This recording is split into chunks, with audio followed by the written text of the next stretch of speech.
I just want to share with you what top biblical scholars have said, or some top biblical scholars have said about this very problem.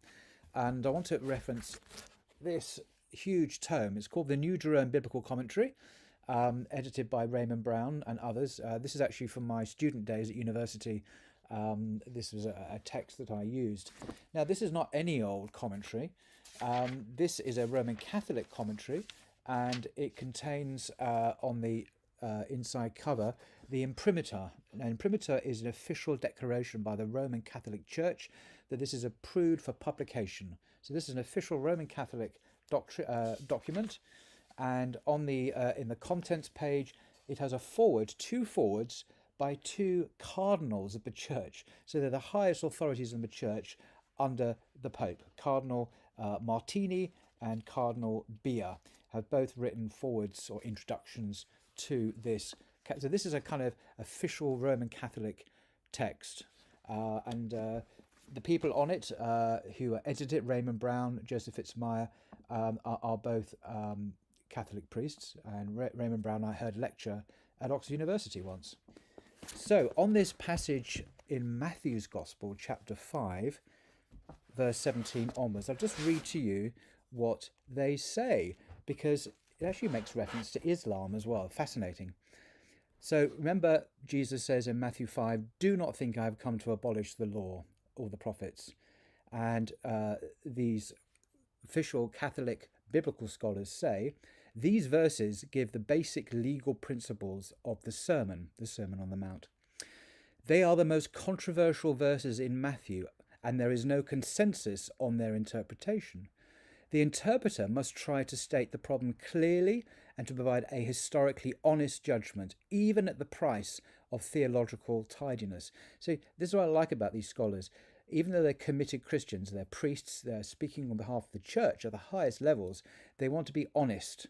Okay, they're not trying to cover over or pretend that Jesus said something other than he does. And typically, in my view, Christians tend to be very try to cover over this passage and pretend it doesn't say what it obviously does say. And so I'll just continue. The problem arises because the plain sense of the words is that Jesus affirms the abiding validity of the Torah. But this contradicts Paul, e.g. Galatians 2:15-16, Romans 3:21-31.